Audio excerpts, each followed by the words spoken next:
MFDS after the fight. There was another fight on the bill, another local fighter, Chris Keane. He was unbeaten in 10. We didn't speak to him after the fight, but we did speak to the guy that beat him. And he is, of course, Yorkshire Danger Man, the Prince of all Rotherham, the man who we didn't give enough credit to, who's probably going to burn my ears abusing me now. But hey, what the heck? Let's get him up on the line.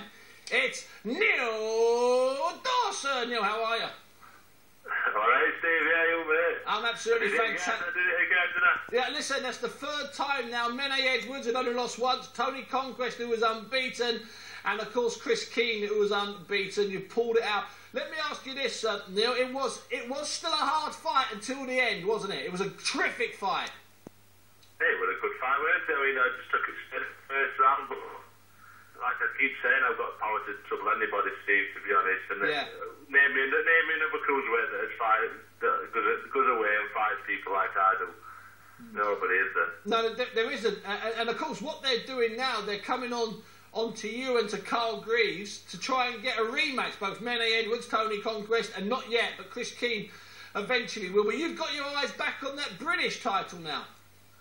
Well, yeah, but there's no point doing rematches, is there? No. I mean, Conquest had his opportunity in Price, and he had some sort of phantom injury, didn't he, I think? But I'm not going to mess about with them anymore. I've got time to do that. I'm 32 years old now. I need to go straight for the British title. Now, if you get the fight with John Lewis Dickinson, you know, he's the guy that's probably got a better boxing brain than Chris Keane, probably got a better boxing brain than Tony Conquest. He's going to try and be cautious and hold, you know, and not get involved. Have you got a 12-round tank, Neil? I know you've been a pro a long time, but have you got the ability to go a hard 12 rounds, do you think? I would have by the time the fight come down. I mean, but I wouldn't even think about doing 12 rounds. I just go for a knockout, same as I always do. John Lewis Dickinson has boxed a load of puddings, hasn't he? Do you know what I mean? I don't disrespect too many people, but he knows he can do 12 rounds. Name last exciting fight he were in. Yeah, and you are in exciting fight. But that's, of course, what he would try and do. He'd try and win it. No disrespect to John Lewis Dickinson. He'd try and win it ugly by taking the sting out of your punches and taking it long.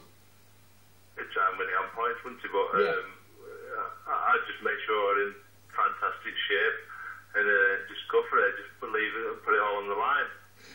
Neil, have you done much work over the years as a sparring partner? Have you been out sparring with other cruiserweights, or has it been a case of you? I know you turned pro, you know, 11 years ago. I know, is it just a case of you working when you've not been boxing? Have you been on the sparring partner route?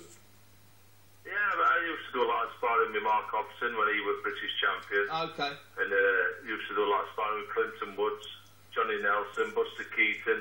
I've sparred them all, to be honest with you. No, like I said the other day in the interview, nobody's ever knocked me about in ring. So, if you can hear an ice cream man. Is that the ice cream man? Neil, let me ask you this. Neil, let me ask you this, because I like Rotherham. I'm a big fan. I'm a big Yorkshire fan. That ice cream van, I bet you that still does oysters, doesn't it? Oyster cones. I don't go to it. I've been training some weeks, so I don't get to go to it. Well, I think Well, listen, I'm going to let you go now. Go out and you can sort your kids out with an ice cream. Have an oyster cone on me. Next time you see me, I'll give you the 69 pence for it. Brilliant, Steve. Can I just plug a few people? I mean, of course you can, Neil.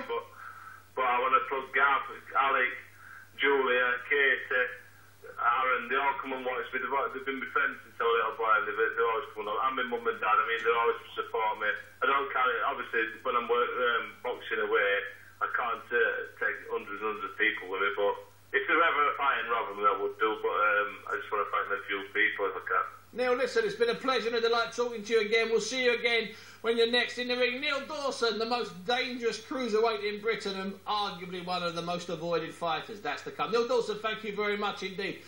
Barry, I've got to be honest with you, in the build-up to the fight, I could see you looking at me as if to say, Buncy, there's two guys in this fight.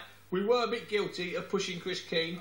No disrespect to Neil Dawson, but I thought Chris Keane would move for a few rounds. I didn't know he was going to go in the middle of the ring and start slugging. Great fight that it was. I've been selling Chris Keane everywhere. I know you have, and Neil did say something at the fight after. You're going to start plugging me now, and he was right. Yeah. You know, he's been fighting away from home, beating his last 3 of his 4 opponents. I don't include the prize fighter. That's not real to me as professional boxing. He's won the last 3 fighters undefeated, all in their backyards. He knocked them all out. You know, he's been tremendous. And yeah, I thought Chris Keane was going to go in and do a good job and announce himself in the British scene, and Dawson has. In the end, Neil did, but also, you know, they went down. You can see the end. I mean, now they go on the ropes here. Look at the 2 shots that Keane comes out with, and the 2 shots that Dawson comes back with. Oh! I mean, that's a shootout, Barry. Well, I think that's the thing. The good thing about Dawson, the positive sign for Dawson, is even though he can bang, obviously, but Keane can bang, and he took Keane's shots. He took the best shot. And that was the problem. Keane, to start that big combination off, before he went all jelly-laid like that, Chris Keane, he threw an overhand right over the top. Oh, right in front of us. And Dawson backed off, but he didn't look hurt. And because Chris Keane's used to hurting people, he charged it with all confidence like he'd hurt somebody, and then got caught coming in. He backed off and took a really deep breath. Yeah.